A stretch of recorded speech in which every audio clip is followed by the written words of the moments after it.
G'day fellas, and welcome to a casted game of Age of Empires 4. Today, we're on Hill and Dale, and we've got two of the most exciting players you will ever watch in this game. Ladies and gentlemen, in the west of the map, in the color green, playing as the Chinese. You may know him as Crossbow Abuser, but today we'll be calling him Puppy Paw. And on the east side of the map, in the color orange, playing as the Delhi Sultanate, a one-trick pony who's made his way to the top of the tables, it's May. Welcome to Hill and Dale. A pleasure to have your company here today because we are in for a guaranteed showdown. I can tell you that much right now. I'm incredibly excited for this game because we have got a player, May, who is one-tricking the Delhi all the way to the top of the table. This guy currently sitting at about rank 20-25 on the ladder. Puppy Paw on the other side. Of course, you'll be familiar with him from all the tournaments that he's done so well in. Went all the way over to Spain to fight up against Marine Lord in the recent Wallalol. Today, he's going to be fighting up against May. An equally big challenge, I would say, because he's on the Delhi Sultanate. Now, Puppy Paw currently sits about rank 2 on the ladder, so it's going to be a challenge for May. But we've seen May take down a couple of big folks in recent times. We've seen him take down Demu. We've seen him take down, I think, Kiljadi. We've seen him take down Beastie as well. So Puppy Paw is definitely going to be, you know, one of those players, obviously the highest of caliber. But the question will be about whether he's going to be able to tackle him today. This is a hard matchup. This is a matchup that is not a fun one if you're on the Delhi side. Now, this is more of a traditional mindset that's coming in right here, right? The meta has been shifting. It's been shifting. Well, I mean, it shifts every season. Every season there's balance changes, but one of the big things to remember is that the Chinese have got a lot of tools that they can use to disadvantage a Delhi player, and one of those big ones is going to be the Barbican. So I would expect that we would see the Barbican out today. One of the things I like to do on a map like this in particular is just start off with a single villager making its way out into the middle and throwing down a Barbican. But I don't expect that we'll see that here because this is not an Imperial official opening for Puppy Paw. So most likely you'll see the Imperial Academy put down in the base. He's got a nice little spot back here where he could look to put it down. He's going to go in the front very a curious position. I guess he wants to, it's about the mill, right? And that can be one of the hard things when you're playing the Chinese because you got to put your mill down straight away, and that doesn't always make it easy for you to put down your Imperial Academy unless you put it right down in the corner, and then you can actually put the Imperial Academy on the corner as well on that side. But it's one of those things where you know, you want to try and keep your mill a little bit further away just because of professional scouts. Anyway, let's move on. Let's keep on talking because on the other side of the map, our other landmark is coming up, going down. Dome of the Faith. No surprises here. We've watched plenty of May games. Now, when it comes to the Delhi Sultanate, they're a linear civilization. I shouldn't say linear, but they're a... No, May is a one-trick Delhi main, and the Delhi Sultanate is also a one-trick pony Civ. Their game plan doesn't change throughout the games. Typically, it's going to be about gaining control of the sacred sites, maintaining control of the sacred sites, and leveraging that gold that's generated to get up to Castle Age, pick up relics, and then kill the opponent. But May tackles things a little bit differently. May goes for the Dome of the Faith instead of the Tower of Victory. This means that May's focus is largely going to be on the later stages of the game. So moving towards that Castle Age, not necessarily looking for an early game push, not looking to try and kill the opponent even in the Castle Age. We often see him go to the Imperial Age and look to try and play out a longer game. So will we see that today? I suspect we may. And let's check in now, over on the other side of the... I'm sorry, I really had to do that. Can you blame me? Can you blame me? I wasn't prepping that. Speaking of prepping right now, it looks like Puppy Paw not prepared for this. He's got 12 sheep out on the map. He's going to have to run over a couple of vills over towards this deer pack.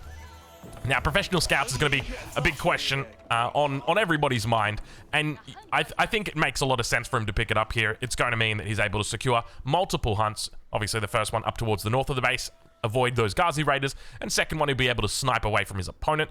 By the same token, you can expect that we may see May look at getting professional scouts on his own side. So we'll wait and see exactly what the clicking is going to be. Instead, he's going to opt for horticultural and then survival techniques and then professional scouts after that. Of course, with the deer in the base, there's less incentive to go for it, but you do always need to be cautious of the enemy potentially looking to steal away that hunt. So we'll keep an eye on it, and whether or not the play is going to be into professional scouts, and it is. It's a very quick professional scouts coming through. One thing to note, though, this is not within the Imperial Academy influence. It's a small little detail, but it means instead of getting 80 gold back here, he's only going to instead of getting 64 gold back, he's only getting 32. It's one of those little details, but you definitely take the speed, because you can see right here it's got about 10 seconds left, and that is despite the tech being a 60-second tech. So it's one of those small little things that definitely help out. No stable up quite yet for him. Look at the timing on this. Absolutely ludicrous. 4 minutes and 15 seconds, and that upgrade is about to come through. Let's ride on board on the other side of the map and check in with May and see how he's doing, as it is going to be a professional scout switcheroo from him. No real surprise there. To be honest, I was more surprised that he went with horticulture survival techniques rather than going professional scouts into survival techniques. But anyway, he's fixed things up, and that's okay. All right, so for the moment, we see he's adding in scouts to the mosque. The sanctity ability or upgrade is coming through for him, dropping down the blacksmith. Obviously, the stable's out. He's looking to put pressure on the enemy. He knows that there's resources in the base that he can potentially knock some villagers off. Keep in mind, we did see those sheep come through a little bit earlier. They're sitting out on this external mill, and this mill is quite far away from the main town center. Is he going to be able to protect this area? You can see it's barely grazing the edge. He's going to go after the Imperial official. Always the wrong call. Villagers now making their way out. I don't know whether he's on the deer or whether he's on the venison, or rather the deer or the sheep. But now with the spearmen coming out, should be able to meet this Ghazi Raider threat. He's going to be careful not to go too far, though, as these Ghazi Raiders can be notorious in their strength, especially when they outnumber the enemy. We'll ride on board now with Puppy Paw, as it looks like he's opened up with the barracks. Kind of interesting, right? Like, opening up with the barracks, he's only got that one starting scout, but hey, you know, you want to get started on it. Meanwhile, on the other side of the map, professional scouts, another 1 minute and 40 seconds to go before May secures it. So a little bit after that 8-minute mark is when he'll be thinking about bringing these deer in. Meanwhile, for Puppy Paw, he's got a couple sheep following his scout. He's going to slowly bring back these deer on the north side. One thing to be careful of is if May is keeping tabs on this, he may send a... Hey, no way. Oh, my lord. I thought he was going to get this one. That would have been well played. But not going to be able to find it. Now, scholars are beginning to move out. We've got Sanctity about to come through. 5 seconds to go. 1 to the south, 2 to the south, third one up to the north. A little bit behind on... Oh, actually, he's not really that far behind. Probably about 10 seconds behind on where he should be. Sanctity now just coming through. A couple of wolves out on this east side as the first sacred site starts a ticking. Second bar. Oh, there you go. There it is. Barbican now coming down over on the central sacred site. I'm loving this already, what we're seeing here. Now, the question for me is about whether Puppy Paw looks to play a standard 1-base play or whether he goes into 2TC. And I feel like I've already got my answer. Just because of the way the current meta sits, I don't think he's going into a second TC. I think he is going to be playing a 1-base Chinese. We've got the Barbican out here. He could potentially... There's no boar out here, and that's one of the things I always loved seeing was the Barbican. But there's no real way that you could do it. I mean, this is maybe a possibility, but you'd want to avoid this. The Barbican makes much more sense down here because it's now leveraged as this sort of base of operations that you can now challenge this secondary sacred site as well. And not only are you denying this first sacred site 100%, but you're also denying this sacred site here about 75% with this Barbican, just because of the proximity. Your enemy's never really going to want to fight you in these low numbers because of the influence of that Barbican over those surrounding areas. But have a look at this. The wolf on the south might actually, or rather on the east, about to pick up a scholar kill. He's got to be careful not to lose that. Meanwhile, Puppy Paw will right on board with him as he adds in more upgrades. Double broad axe survival techniques coming in. Ghazi Raider looking to chase away the scout in the north of the map. That was his only scout, and it still is, as he's gone into triple archery range. You can see right now he is meaning to get a couple of Zhukunu out here, just express that anger at his opponent, saying, hey, what are you doing? And it's kind of funny because you often see the Delhi player just go like full Ghazi Raider. And quite often in this matchup, you'll just see the Chinese player just go full Zhukunu. And they just don't care, dude. They just don't care. They just go full Zhukunu and, you know, full send it despite the Ghazi Raider. Of course, when you mix in a couple of spears, it always makes it a bit easier to manage. But take a look at this. Numbers really starting to build out here. Now, one of the interesting things is that you've invested in 3 archery ranges. That's a lot. Normally, at this stage of the game, the better approach, in my opinion, is to go for 1 archery range and then just get another Imperial official out and just supervise this archery range. It's a less of an investment on the actual ranges themselves. And it also means that you've got faster trickling of units. And yeah, you've got that steadier stream, basically. But on this south side, we can see that the neutralization of the sacred site, is that even a word, neutralization? Yeah, the neutralizing of the sacred site is well and truly underway on the south.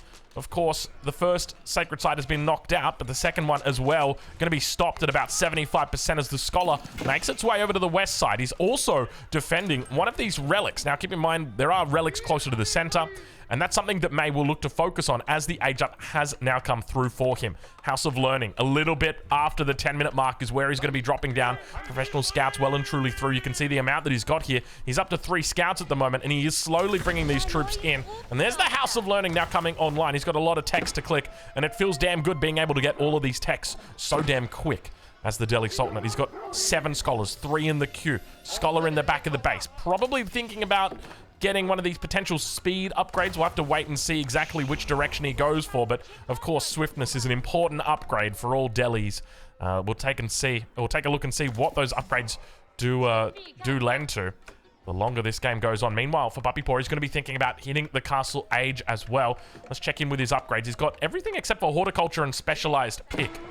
So no horticulture, no specialized pick just yet. Actually, it's probably down here. Never mind, up towards the top side. We've got a Wallalol. Manages to steal 1 spear. It's the higher health one. He's going to be able to chase down the enemy spear with that one and slowly escape with that relic. And we also see that Scholar in the north now.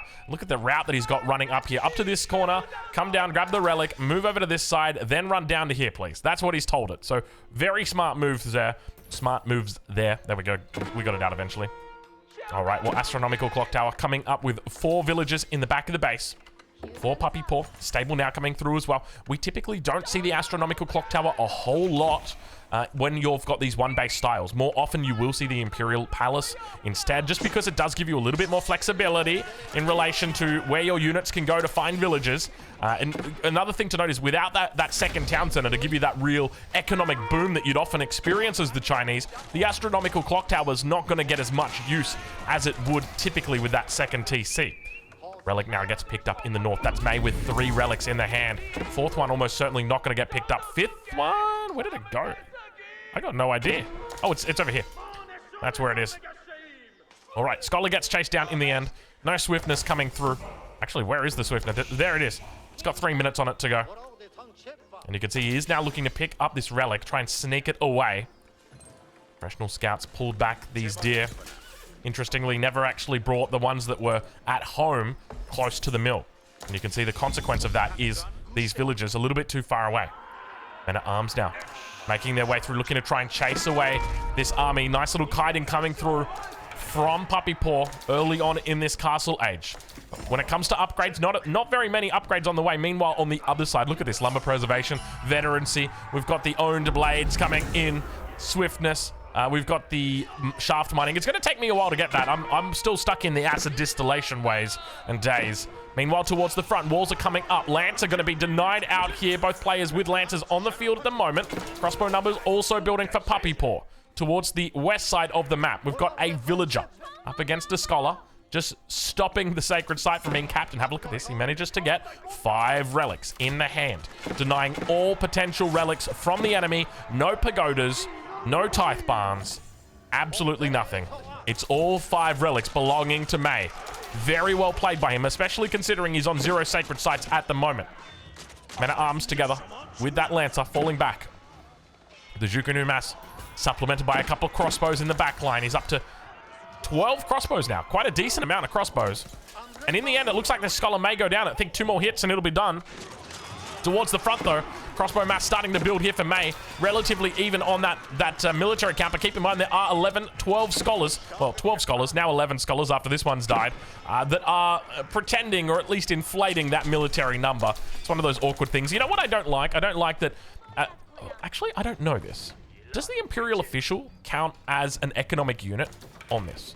I don't actually know that. But maybe that's something that you could do. You could switch the Scholar from being a military unit to being an economic unit. But then, you know, do you go ahead and do that for every religious unit? Do you go do it for the Shaolin Monk? I don't know. Maybe you could do it instead of on a case-by-case basis or a unit. You could do it on a unit-by-unit basis instead. Because it makes a lot more sense that the Scholar is an economic unit than it does a military unit. But I don't know. Maybe that's just me. Maybe that's just me. To be honest, I just kind of prefer it not to be on here at all. create a third bar and give it a cross. So I don't know if that works for the Delhi Sultanate, but I'm sure there's a nice little unit, a nice little icon we could come up with that represents all religions. Probably not a crucifix, though. Definitely not. Maybe some yin and yang. That's going to get people angry. How about we just go with a halo? That'll. No, you're probably going to upset the Zoroastrians. Sorry, guys. There's no pleasing them. It's impossible. Can we just agree on something? Okay, is there an icon we can get for heaven? There you go. Everyone believes in heaven, right? Or at least everyone religious. I know for me, it's a bit of a different story. It's one of those interesting things, isn't it?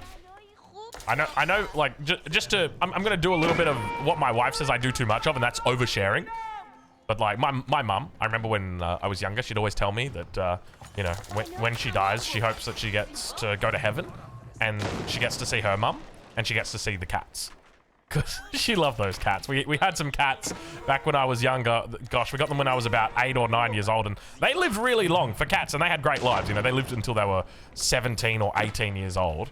But, I mean, they're family members, right? Like, they really are family members. They've got their personalities and their attitudes, and, you know, I remember with our cats, we had one that was very affectionate, and then we had one that was just a total bitch.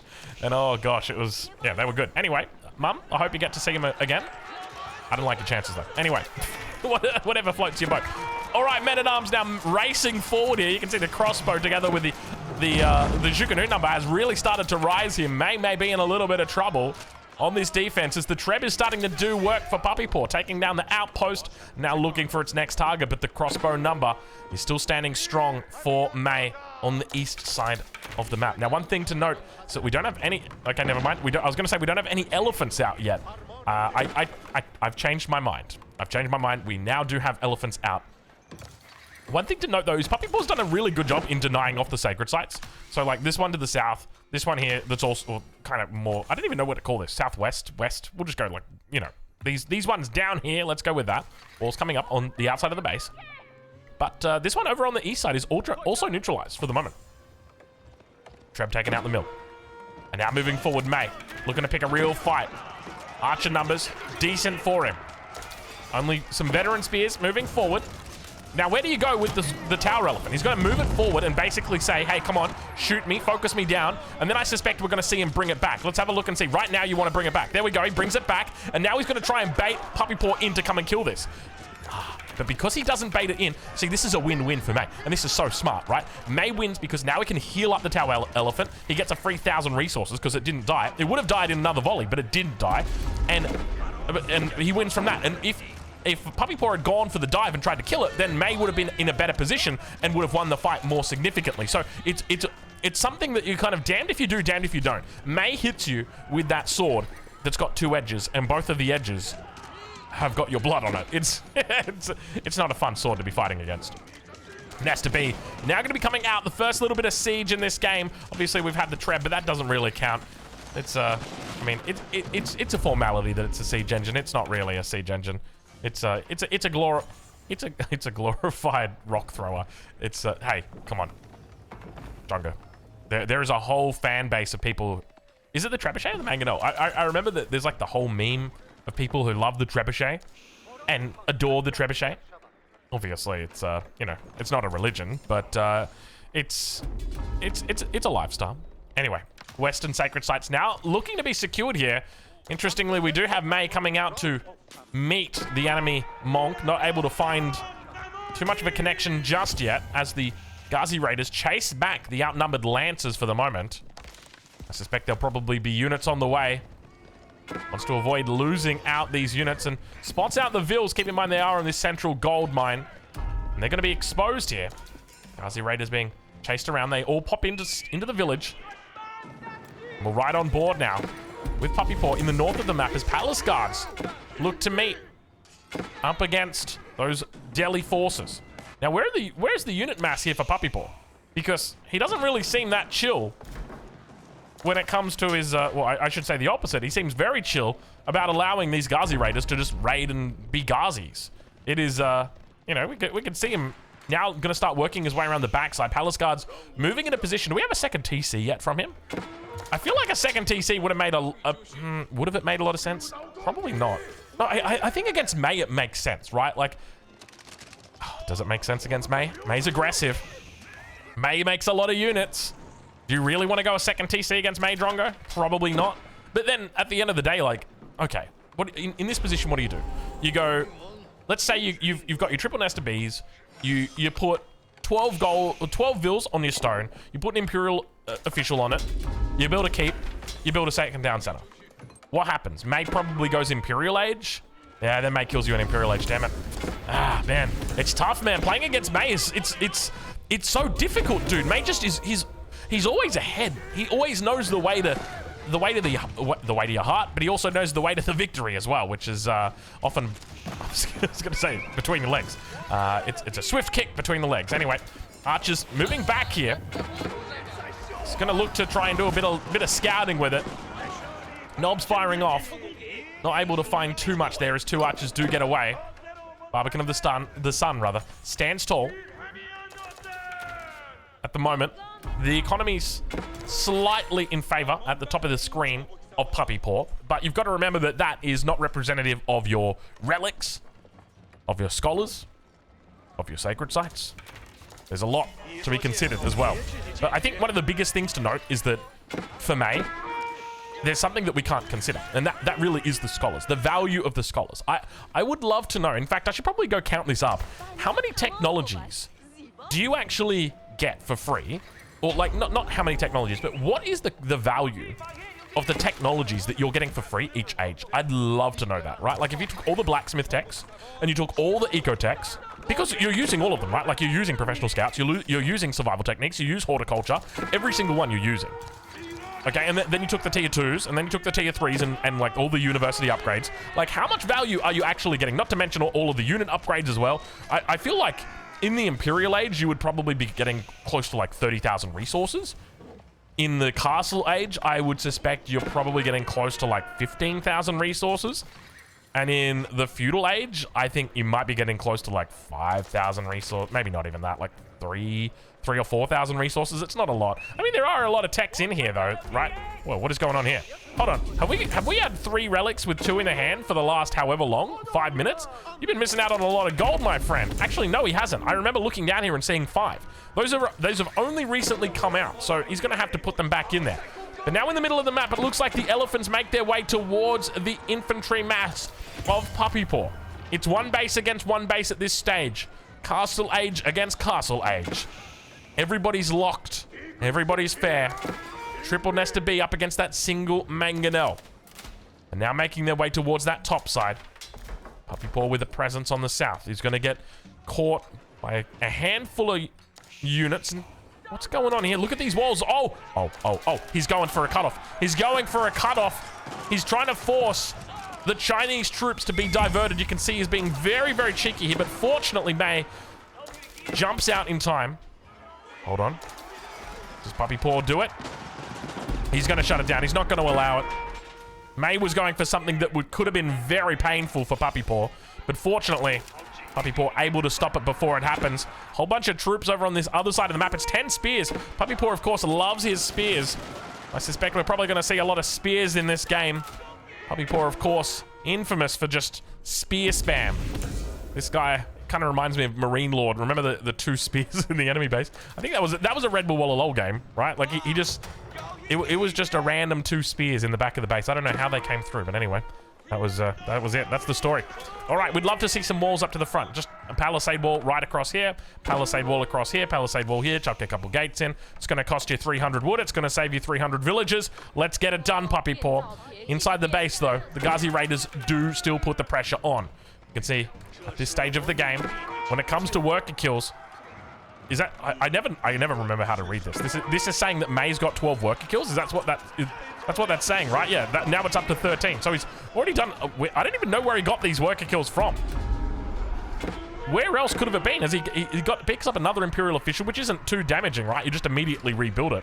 It costs a bit, but I think in the long run, it's definitely better to lose an Imperial official than a villager. And now looking to come around over onto the farms. Instead of Puppy Paw pulling vills here, he's just going to look to try and meet it with spears and palace guards. Meanwhile, on the east side of the map, continuing to secure things up, May approaches that 200 population number. He's at 173 at the moment. Puppy Paw 174, a whole bunch of gold in the bank. Let's switch it over to income per minute. We've got the fertilization upgrade on the way for Puppy Paw's farms. Meanwhile, over towards that west side, we've still got these annoying military units that are just here. We've just picked up that they are on the move. I don't know what the plan is with them. Oh, you can see he's got the attack move here, firing off on these villagers. Puppy Paw, of course, immediately picks it up, despite multiple happenings all over this map right now. Oh my god, look at the amount of units that are out right now. 7 Nesta Bees for Puppy Paw. That is ludicrous. This is a crazy amount. Okay, he does get this wall down. Look at this May trying to wall him in. Dude, May is relentless with these walls. You can't wall Puppy Paw in, May. That's not how it works. He's Puppy Paw. He's got the paws of a puppy. Can't do that. He'll get through that gap. It ain't happening, Chief.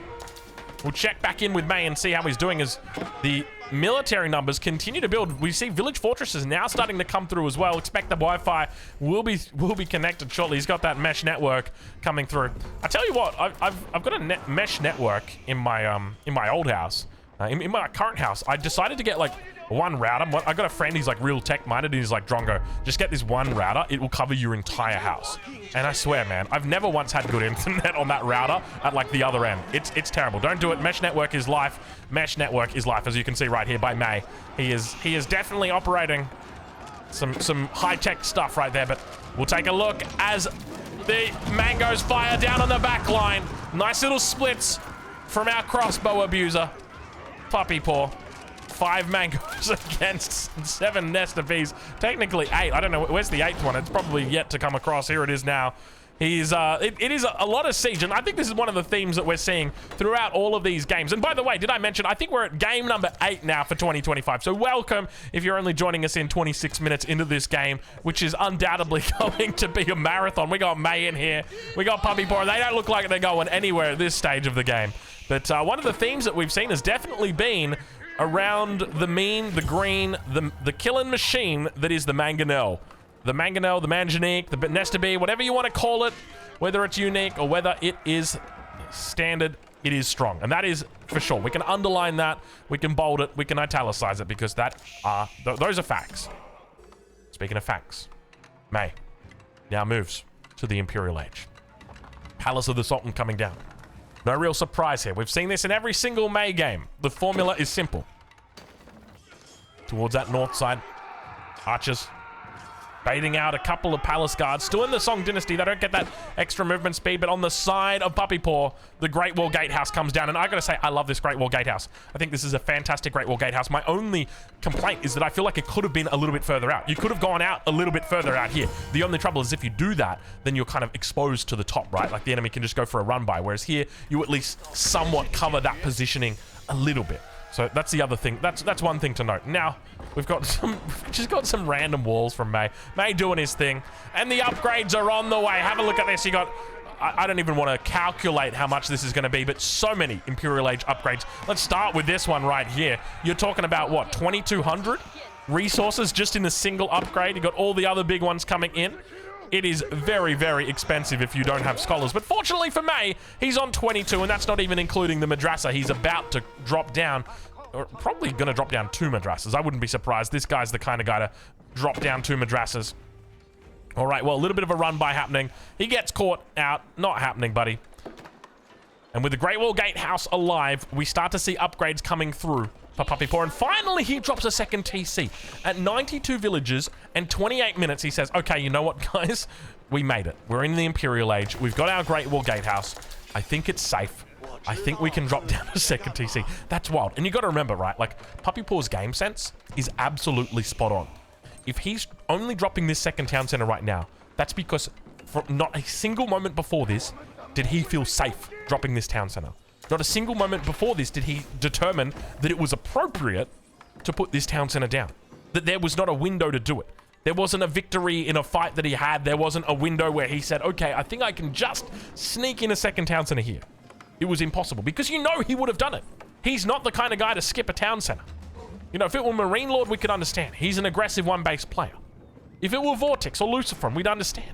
But Puppy Paw, typically a greedier player, loves to play on the economic side of things, only just puts it down now. That really goes to show the pressure that May exerts in these games. And despite being one of the highest ranked players in the game, Puppy Paw still feels that pressure up against someone who is a one-trick pony, playing exclusively the Delhi Sultanate. Upgrade's almost on the way through. Look at this, adjustable crossbars, another 1 minute and 20 seconds. On the side of Puppy Paw, we see more upgrades coming through. Elite crossbowman, elite palace guards. He's got the battle-hardened upgrade. Clock tower, nest of bees, about to get their reusable barrels, rather additional barrels. They're not reusable. Is it reusable or the... Is it this one? No, that's reload drills. What are the reusable barrels? Oh, I gotta head back to SpaceX for that one. All right, well, let's check in over on that east side. See how things are going. As the sacred site has been neutralized, he's doing a wonderful job of just keeping his opponent off these sacred sites. Meanwhile, in the middle of the map, the battle is about to begin. Ladies and gentlemen, Puppy Paw on the west, on the left side of your screen, on the right side, May. The upgrades have come through, except for adjustable crossbars. He's got 20 seconds left on it. May goes a little bit early, peaks a little bit too soon. And unfortunately, Puppy Paw walks away with a huge mass still standing strong. The numbers are looking good. Oh my God! Those nest of bees do not hold back, baby! Wow!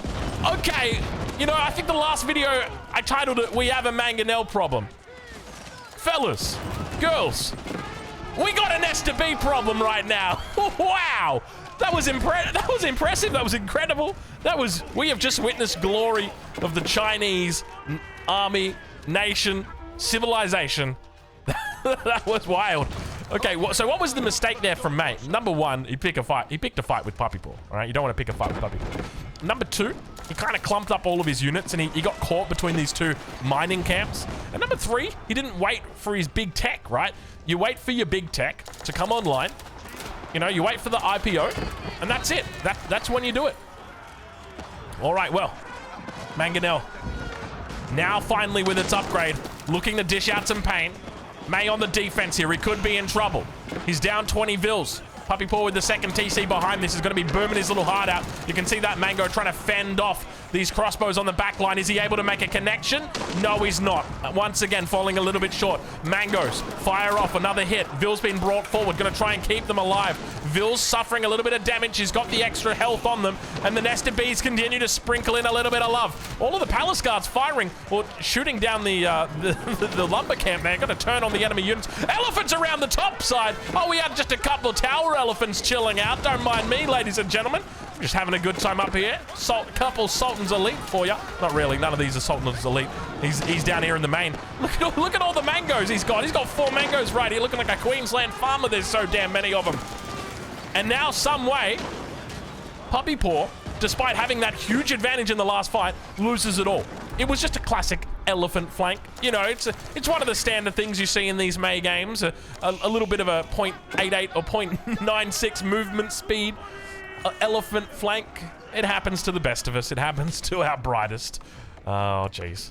Puppy Paw going from being in a really good spot to a really bad spot in only a short amount of time. How did that even happen?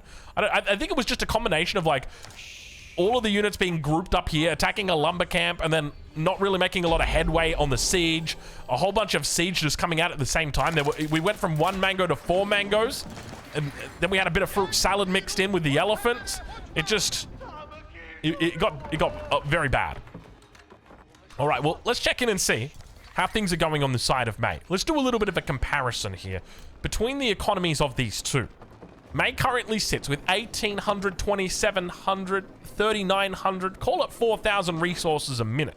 On the side of Puppy Paw, the farming economy is absolutely booming and blooming, baby. 2,100, 2,600, 1,700. That's going to be a tough one for me to count. Hold on, what we're at 2,600 on the 17, so it's 4,300, 4,400. Ever slight economic advantage for him over May, about 10% at the moment, which is definitely what you'd expect with a higher vil count like that. But one thing to notice, May's got all these upgrades coming through. Zeal now on the way as well. There's a lot of upgrades that are coming through that we just can't even really put a value on because they are those unique daily upgrades. Zeal being one of them, especially when it stacks up with your units like your elephants, your tower elephants in particular. Zeal can be incredibly powerful, giving them a huge amount of attack speed after they've been healed. I think that's what Zeal does, right? If I remember correctly. I know we just hovered over it, but I wasn't reading it. I was just like, yeah, this is Zeal. Go back and look what it does. Comment down below. Thanks. Not really. It's okay. I'll be finished the recording by the time that we get there. But thank you. I appreciate it. All right, Palace Guard's moving out over this map, and that's something that we expect to see the longer this game goes on. Remember that Puppy Paw, he's a big fan of the spearmen, so expect to see a lot of spears out from him in this game. But one of the things that I would look to see on his side are proxy bases. I would expect to see some spearmen, or Raxes coming up on this top side, spearmen being produced, and then just sent over into Neverland. Neverland? Neverland? Never. That's Neverland, right? Yeah, it is. That's the ranch that Michael Jackson owned. I don't know why you'd send the spearmen over there.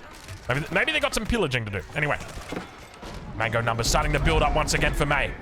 He's got the military advantage at this stage, despite Puppy Paw looking to push the issue. The Mangoes are going to come out. Puppy Paw's paying attention. Falls back immediately with the hand cannoneers. He could have lost it all right there. But fortunately for him, it still stands tall. Those hand cannoneers on the back, you got to be so damn careful with them.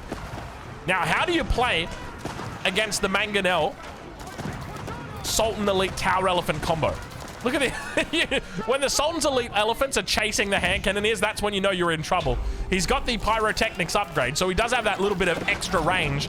We still got 5 range coming out for him, though. You'd hope to see, we have the serpentine powder? Serpentine powder? Serpent's powder? Serpentine powder, we got it. So you'd hope to see that upgrade come through soon for Puppy Paw.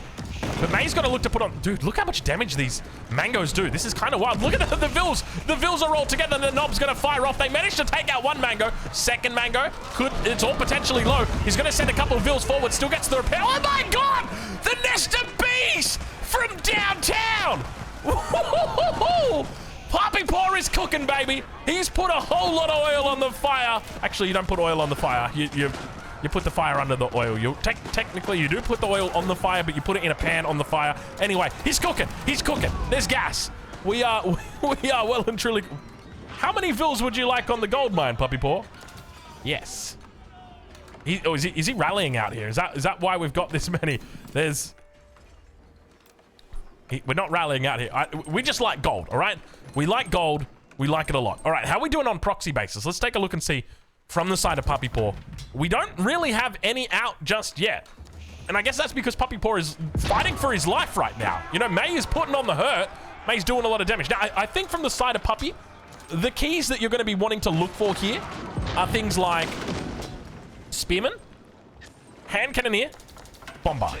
I think these are the most important things. And really, you want Clock Tower Bombard. And you want to have these bad boys queued up constantly. You see how he's got Clock Tower and Nest of Bees queued up? I feel like Bombard makes a lot more sense. The Nest of Bees are great. The trouble is, once those Mango numbers really start to get high, and as long as May controls it well, you'll be in trouble. And this is something that I've said before in games. Like, the Mangonel player doesn't need to win every fight. In fact, they don't need to win any fight but the last fight. And that's always the way that it goes. Look at all these Vils going down here. You have to play every single fight perfectly against the Mangonel. But the Mangonel only has to play one fight right, and they win. And that's because you close your eyes for half a second and your entire army's gone. Mango shots come off towards that front line. Not going to find too much of a connection. Hand Cannoneers looking towards the siege, able to find the first of the Mangoes.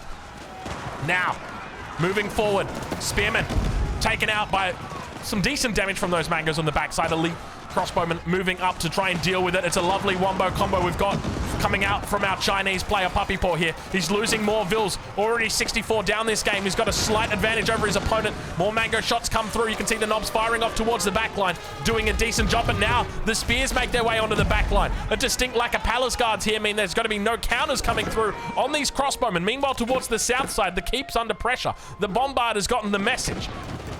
Mangoes get taken out. Bombard also going to be taken out almost certainly. It sits. Come on. Hey, come on. That's a free Bombard. You're really just going to give it up right there and leave it? All right. I guess you are. Fair enough. Sometimes you got to do what you got to do.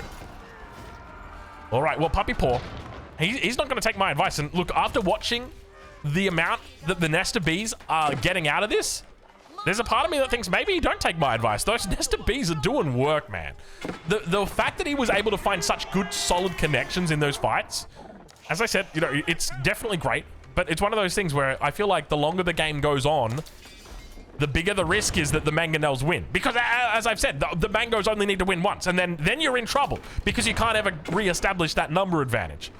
But we'll see how it goes down for May. As May turns around, Nest of Bees fire up towards the front line, hitting that Bombard, able to find it. They're all clumped up. You just hit this one point right here, and they're all going to go. but the mangonels are doing a decent job taking out. What are they focusing on the back line? There's the knobs firing off. He manages to take 2 of them out. Meanwhile, the return fire. The Nest of Bees is doing a great little dance with them. As long as he's got this infantry mass at the front, he's able to clean up the back line once again. Hold on a minute. I'm losing my mind right now. Is the mangonel overpowered? No.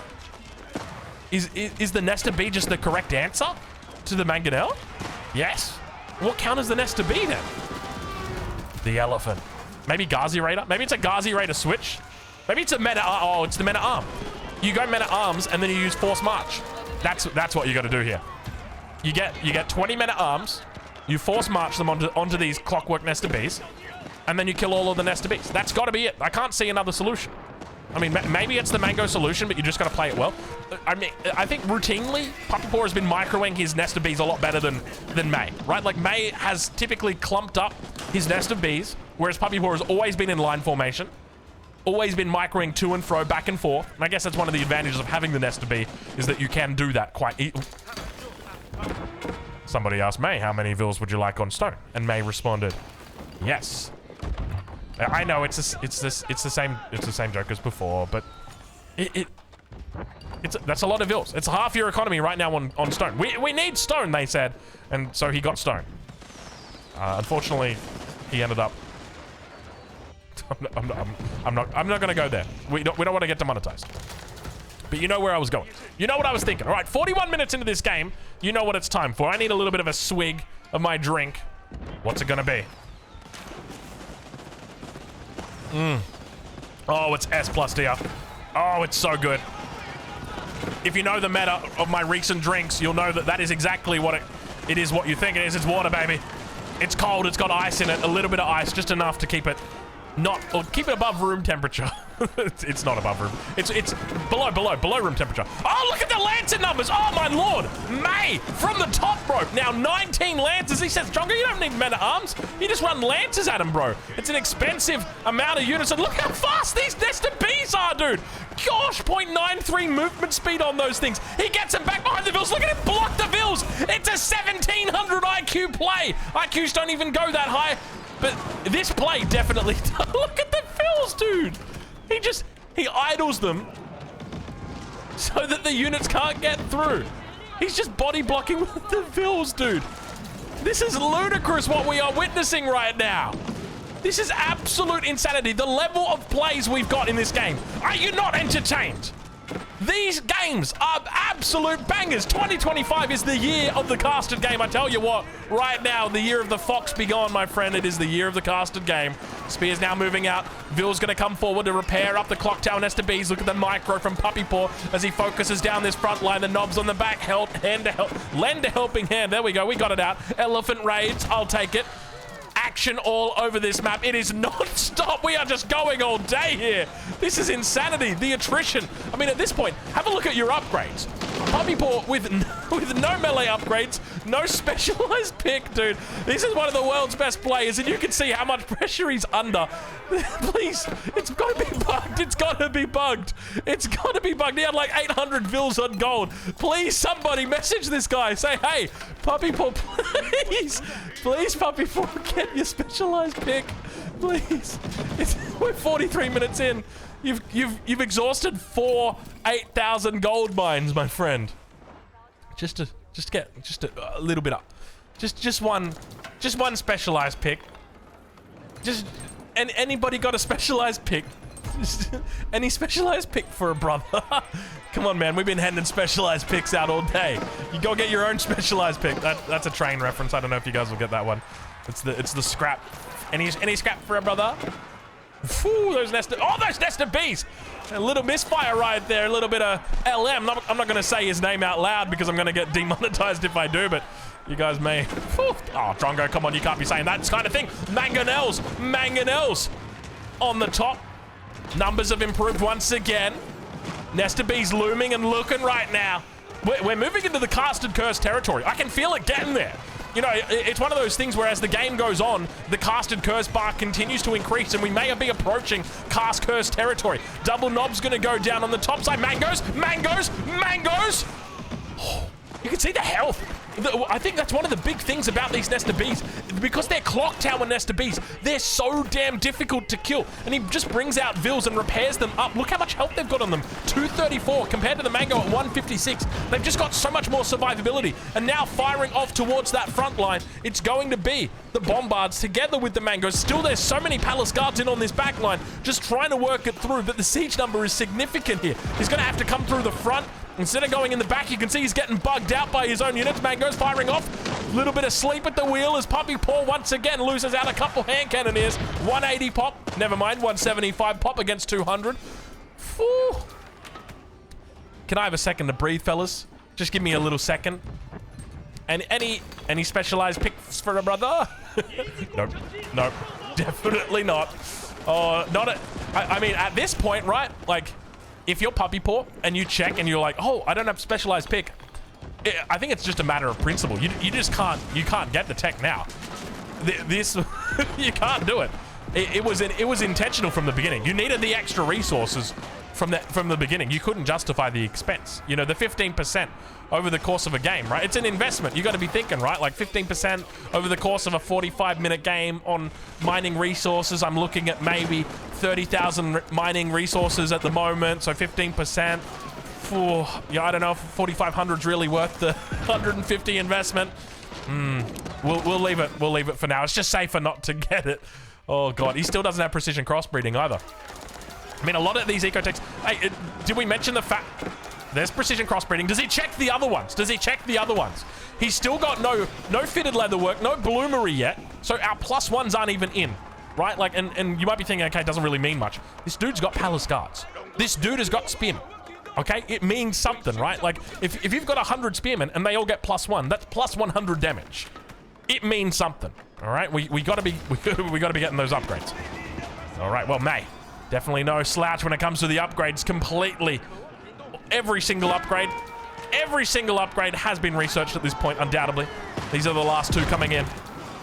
And now those Mangoes firing off. Look at the front line. This game has been non-stop. This game has been non-stop. These guys won't stop fighting. And now that front line, the Elephants, the Lancers, and the Mangoes doing their best to hold the line. A little bit of an attack back towards the other side. I like the trades being secured to the north as well. Potentially down to the south. Vils down here being caught.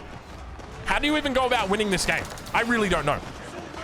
I think the only way to do it, I think the only way that you're going to win the game at this stage of the game, you have to rely on the enemy making a mistake. And it's got to be a big mistake. It's got to be like they misclick their Mangoes or their Nesta Bees, and instead of right-clicking on the enemy Mango, they like do a move command. And instead of the Nesta Bees like firing, they start moving towards it, and then the person doesn't realize, and then you lose all of the Nesta Bees. And then like from that point, the other person just immediately comes to the other side of the map and steamrolls. Because like you look at Puppy Paw right now, he's barely got enough resources to fill that 200 pop gap. Though to be fair, on the other side, I mean, May's got quite a bit of Dude, is it just me, or is it every game that May gets to the late game, he just looks so much better than every other civilization? Like, this is kind of wild. I don't know if it's just me, but like, to me, things have been going even. They've been going pretty good, right? Puppy Paw's on the same amount of villagers. He's got imperial officials that have been multiplying everything by 20. Well, not by 20, but by 20%. Because multiplying it by 20 would not be fair. Right, like we've seen the imperial official on these gold veins down here. He's still going to move this one, but you guys get the picture.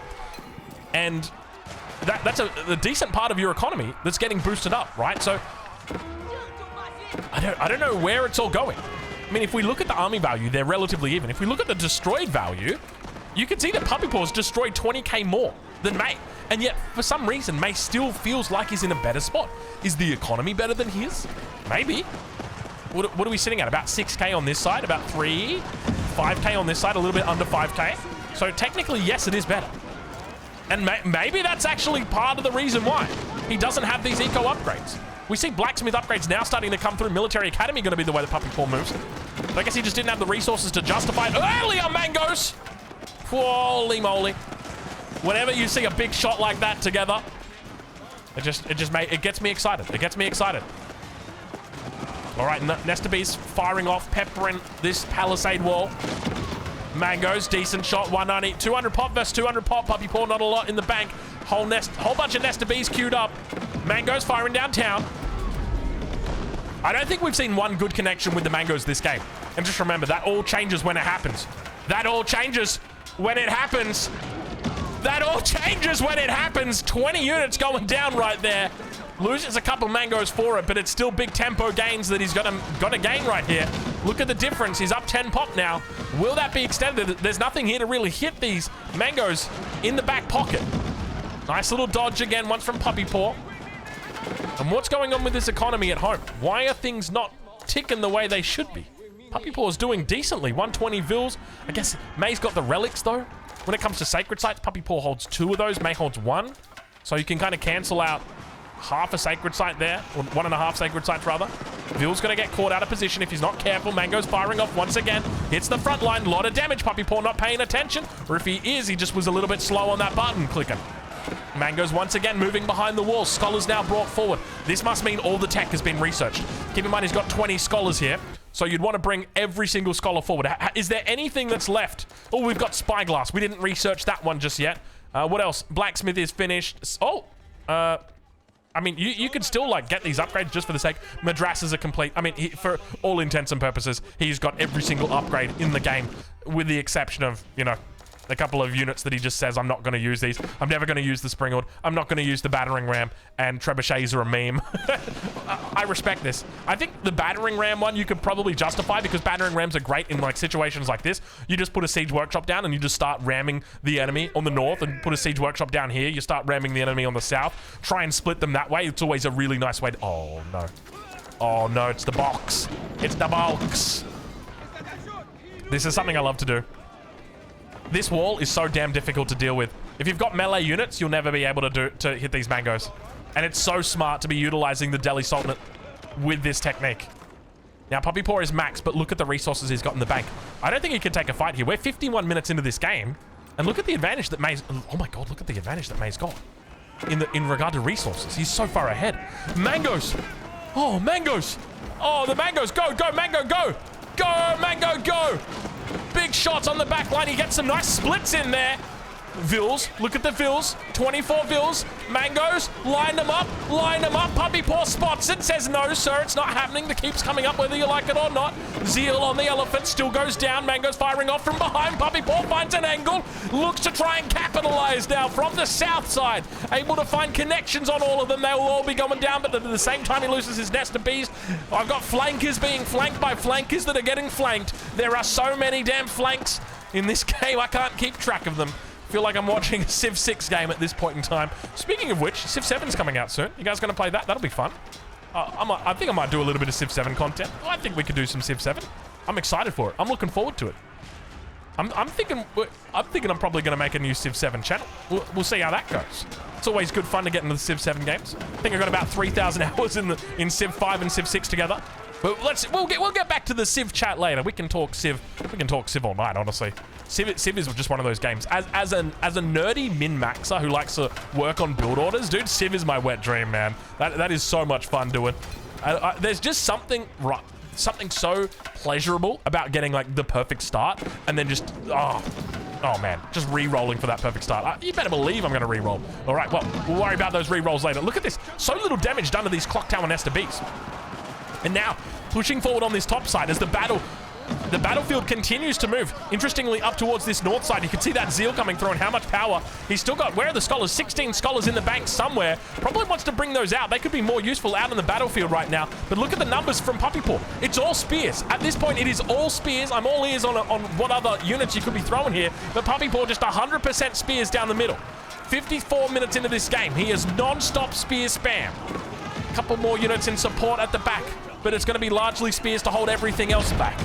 Mango's getting some decent shots off. How do you deal with the Mangoes at this point? We've seen it with the Nest of Bees, but he's struggling to keep his head above water. 167 population, 187 on the side of May. He's starting to bleed a little bit, though. We will say that much. Vils move forward. They're going to try and deal with the Mangoes the only way they know how, and that's with torches. Unfortunately, Mangoes deal with the Vils the only way they know how, and that's with graves.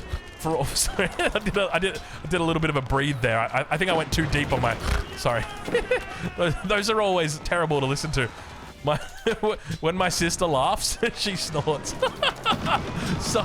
Sorry, sister. Sorry, sister Drongo. I've just outed you here.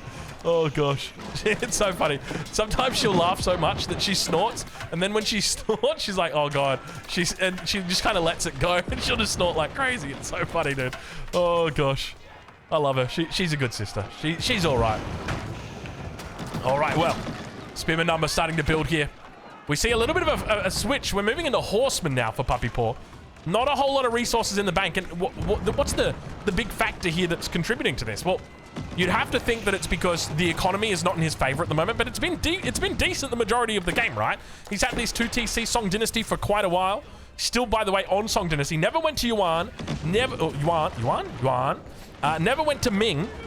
And perhaps that's part of the issue. But at the same time, one of the big things I feel like he wasn't doing is he wasn't creating enough proxies. You know, you want to be opening up those fronts. And I think that's one of the things that Beastie does really well in games like this, is he'll go ahead and just send one Vil over to like this corner and just start putting battering rams into like the farmland of the enemy. And like a barracks that just starts making palace guards. And then he'll do the same down here and just start ramming things down. Trade for May, 69 gold, not bad. There's the Imperial Palace. Okay, we see the Imperial Palace come online.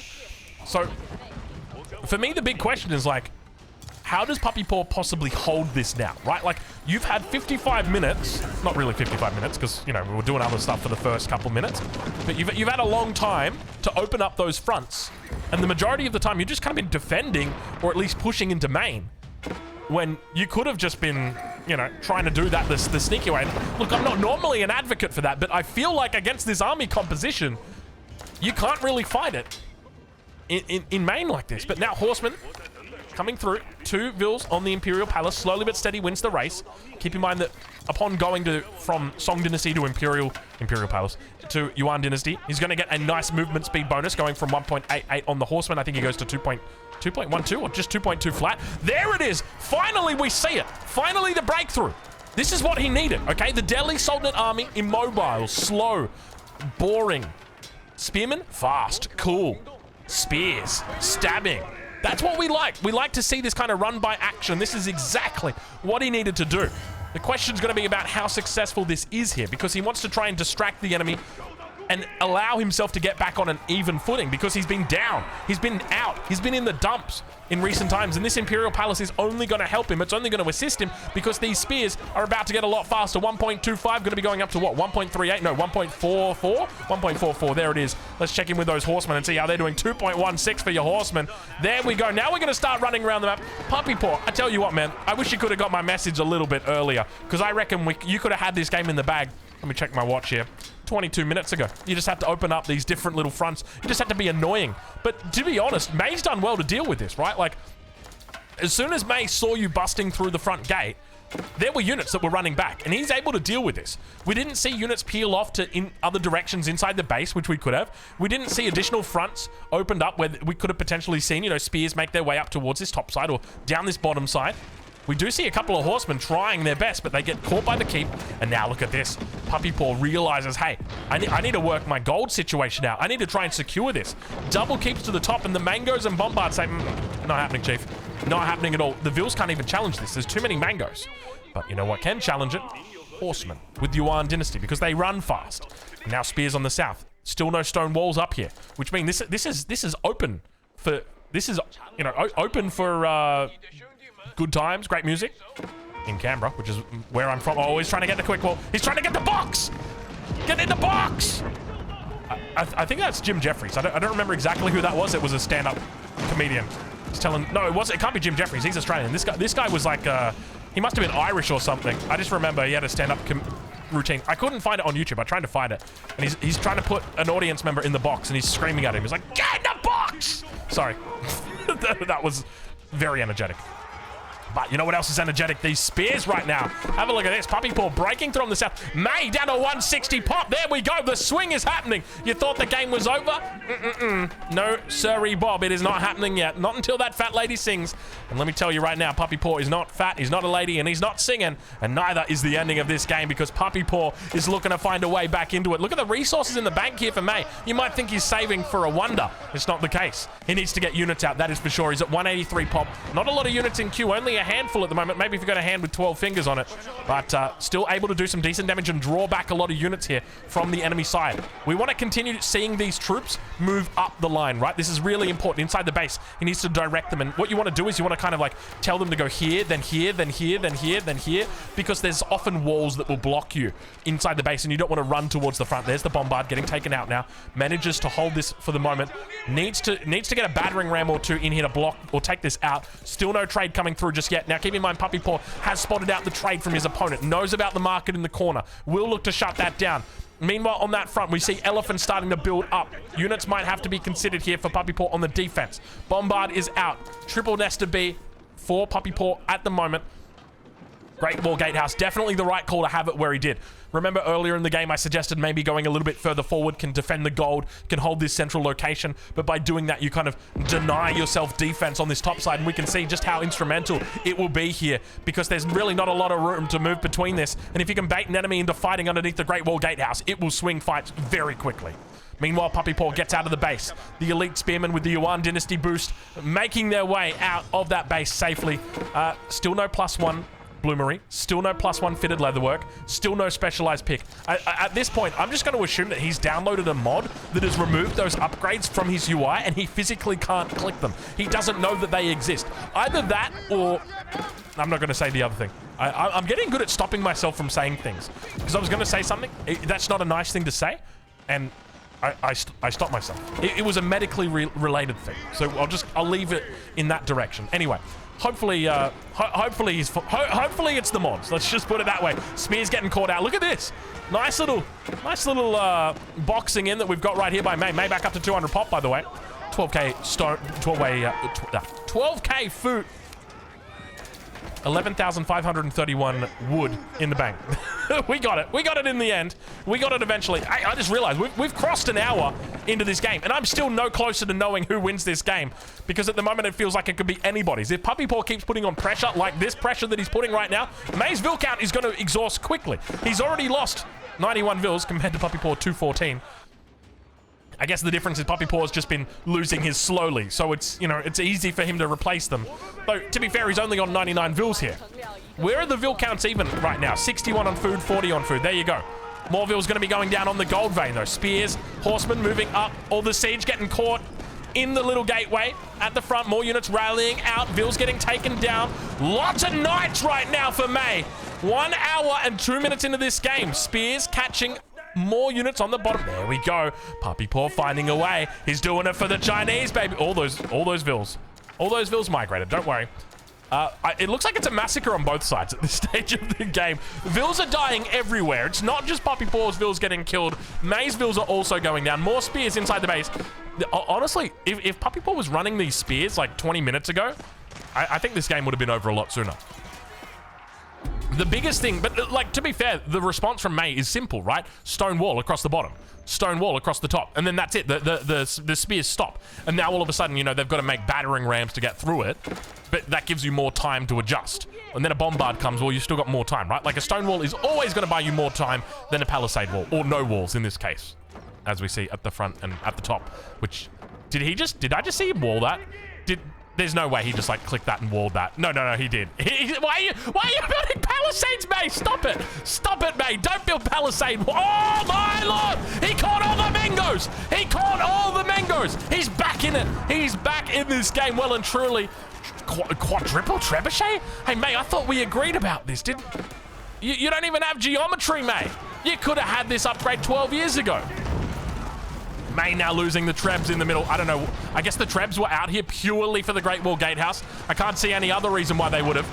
And now Puppy Paw pushes into the middle. Look down at 160 pop. Opponent at 190. They're both losing Vils like wild.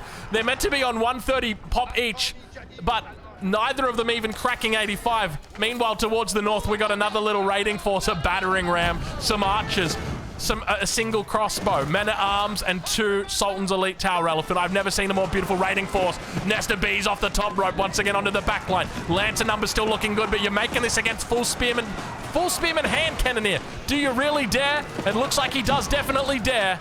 as May continues to push forward. Men-at-arms with their forced march looking to reinforce. And you can see how much Puppy Paw is struggling to keep this head above water. Looks like he might catch a couple of these siege engines at the back. Bombard will go down. There it goes. Clock tower by the looks of it. It had a lot of health on it.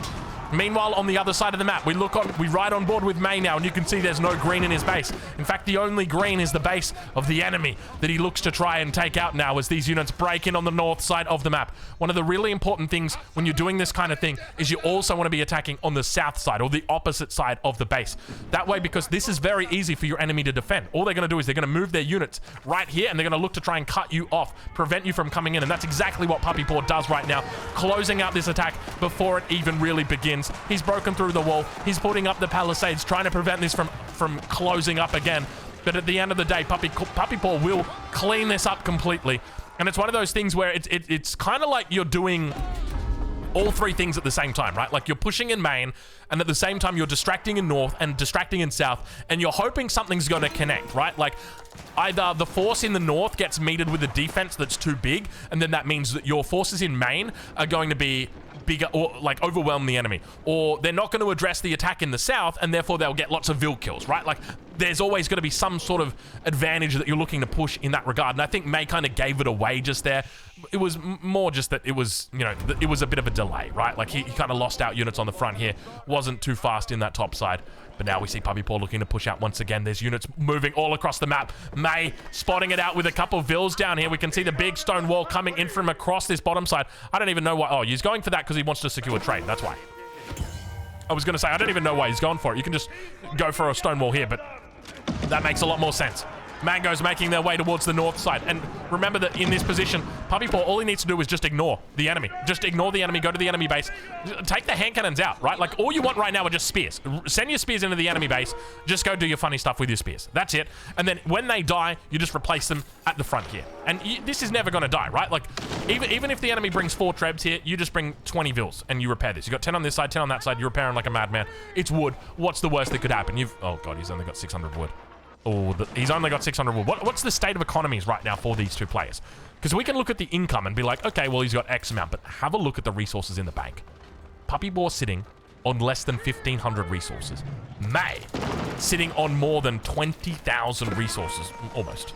He's sitting, no, actually, he's sitting on more than 20,000 resources. That's a lot. That is a lot right now. That's a big difference, especially because May is maxed, or at least allowing himself to be maxed with free units. Whereas Puppy Paw, he's not maxed. I mean, they're the same pot, Frogger. They're literally the same pot. You can't be counting chickens on one side and guinea pigs on the other side. Oh, dude, my son? Oh my lord. He went over to our friend's house and they went to their neighbor's house with my son and they have guinea pigs. And now he won't stop asking for a guinea pig. Oh my lord, every day. Daddy, I want guinea pigs. Oh my, we're gonna have to get him guinea pigs. What can you tell me about guinea pigs? Should I get them? You know what? That's an answer. That's a question for ChatGPT. I'll worry about that later. The only thing I really know is that you need to get 2 of them because they're apparently very codependent. That's all I know about guinea pigs. I was more of a cat guy myself, as I've already told you in this. What's going on here? What's going on here? Why are the horsemen moving to the back of the base? Is he thinking about landmarks? Is he thinking about landmarks? You can definitely think about... Oh, they're fire lancers. He's thinking about fire. He's thinking about landmarks. Okay, Puppy Paw has realized that there might be one way to win this game. I was looking at this. I'm like, why are the horsemen going to the back of the base? Then it made sense. They were not horsemen. They were fire lancers. Okay, so this is not enough. To do this, you need more. So for Puppy Paw, it becomes awkward because there's this really difficult balance of having enough units to defend, but at the same time having enough units to kill the enemy. Because the enemy's going to be able to make their way back to the base, right? Like, it's quite simple. You grab all of your men-at-arms, you tell them to force march back here. It's not that far. So he knows where all of the landmarks are. So realistically, where do you go for and what do you do here? I think if anything, what you want to do is you actually want to do a bit of a balance. So you want to bring in, like, the fire lancers into here. This is the best spot by far. Just simply because it's very hard for the units to actually get killed in here, right? The men-at-arms aren't gonna be able to do much on that. Oh my god, that's such a big army from May. Oh god, that's an actually huge army. Is he just gonna go for a base trade? He's gonna do it. He's going for it. Look. The timing. He's doing it. Puppy, oh, he got caught. He says, no, not happening. But is it a bait? It could all be a bait. Is there anything that spots this out right now for May? May sees a couple Fire Lancers heading towards the main base. And immediately Puppy rounds the corner. Keep in mind, he's got that Yuan Dynasty movement speed bonus. He's going to be going extra fast. He's got to go fast. He's going like Sonic right now. Force March has been used. Force March has been used. He baited out the Force March. He's going to try and block right now with the spears. I think that's what the plan is. The Trebs come out. Oh, triple Treb, baby. Don't mind if I do. He comes in, looks to focus down the town center. Keep in mind, Court Architects is through. This is going to be a slow burn that happens right now. Puppy Paw looking to commit 100%. Meanwhile, on the north side of the map, the push continues for May. Wallaloll attempt on the Fire Lancers. Not gonna happen. That's only 2. He's got another relic in the bag if he wants to use it. Plenty of units on the way through. He's still got more Fire Lancers in the back. Puppy Paw looking for it. We are witnessing an absolute banger of a game here, ladies and gentlemen. Down to the wire, down to the line. The town center falls. But whose will go in time? Because May right now continues to push on this front. The Great Wall Gatehouse has fallen. Another Wallaloll in the base. He's trying to defend the Dome of the Faith. Still going down. More units continue to crown to the Palace of Sultan, or Palace of the Sultan's down to half health. Meanwhile, Dome of the Faith, it's not falling. You can see these vills are slowly repairing it up, keeping it alive at parity. Palace of the Sultan likely to fall here, but we've still got this House of Learning on the front. He could look to try and reinforce this position, but with the fact that the Great Wall Gatehouse has gone down, means he needs to reinforce with units on the front. We see the Fire Lancers make their way to the top. Vills repair. That's it. That's it. May defends. May holds. May has held, but Puppy Paw has lost his troops. But is he out of the game right now? The Vill counts are still even. Everything is still even, but the problem that Puppy Paw has got, he doesn't have a kill unit. He doesn't have a kill. This is the big problem that you get when you're playing the Chinese in the late game, because Fire Lancer and Spearman seems like this great combo. The trouble is, you don't have +1. You don't have +2. You don't have +3, and it means your Fire Lancer that does only 13 damage can barely poke a hole in the Man-at-Arms that your enemy's got. The Man-at-Arm has 12 armor. The Fire Lancer has 13 damage. You're doing 1 damage for every little stabby stab that you do. It's not going to work. There's no kill unit in here for him. The only opportunity that he's got right now to win this game is a landmark snipe, and he knows that, and he makes his move across the map right now. You can see he's barely got any units left in queue. A little bit over 20. And May on the defense once again holds on. I don't know why May doesn't just make stone walls. May, all of these problems could have been solved with stone walls. We could have solved this problem years ago. Defense is solid. I mean, you're not sniping this out, right? And the repairs are going to be here. May's a good player. 1, 2, 3 landmarks back up, all on full HP. House of Learning a little bit below, about sitting at about 84% at the moment. This keep still alive in the north of the map. He's been sieging this for how long? How long? The boiling oil. No emplacements, but the boiling oil definitely doing work. And in the middle of the map, we can see now all this infantry going to be able to clean this up. A lot of kill units here for May, though. That's the thing. He's got crossbows. He's got mangoes. These things love to kill. And with the front line like this, and the fact that the Great Wall Gatehouse is down right now, you don't get back into this game. He's going to bring Vills forward. He wants to repair it. He knows it's likely that he's going to need it. But he can't, because that Treb, where's that damn Treb? That Treb just won't stop trebbing. And all this time I thought the geometry upgrade was useless. An extra 30% to 20% damage. To be honest, it is. You want to know why? It gives you an upgrade on the base attack. It doesn't give you an upgrade on the bonus versus buildings. So you're only getting an extra 8 damage. It's absolutely terrible. Don't get the upgrade. It's useless. But I mean, it technically gives you the base upgrade. If you want that for like hitting 360 no scopes on the front line, go for it. Mangoes. Nice little shot once again. Puppy Paw fighting for his life right now. If the Great Wall Gatehouse was alive, it would be a different game, but the Fire Lancers come in from the rear. But keep in mind, he's got nothing to kill units here. There's nothing to kill units. Like, okay, mangoes go down. How are you going to kill the Men-at-Arms? The Men-at-Arms are just going to stand tall. The Men-at-Arms are just, he's got 32 Men-at-Arms right now. He will have 32 Men-at-Arms at the end of this fight. The Spearmen do 13 damage. That's it. I can't help but feel like this is instrumental in defeat today. If Puppy Paw types GG, oh my god, look at the amount of Lancers now. Keep in mind the Lancers have got 8 armor as well. And you can see Men-at-Arms, 28 Men-at-Arms. Still 28 Men-at-Arms pumping into this front line. And now with the Lancers, that's an open ticket to head straight through to the main base. And with the main base comes the villager count. And with the villager count falling, Puppy Paw at 103 at the moment. Almost certainly going to fall quickly. Wait, where are those Lancers going? You can finish the game right here, May. It's 5 times the enemy military population diving in. Great Wall Gatehouse is trying to get it alive. That trebuchet, it's actually gone down. But look at the reinforcements from May. There's nothing back in the base of May. It's all here. This is it. This is now. Puppy Paw, there's no way he makes it out. An absolute another banger from 2025. Game number 8 of the year. We're going to count them all the way, baby, because this is going to be... We will reference this. We will say, how great was game number 8 between Puppy Paw and May, the one-trick pony who takes him out, another legend down. This guy is unstoppable, fellas. Go check out Puppy Paw. Links in the description.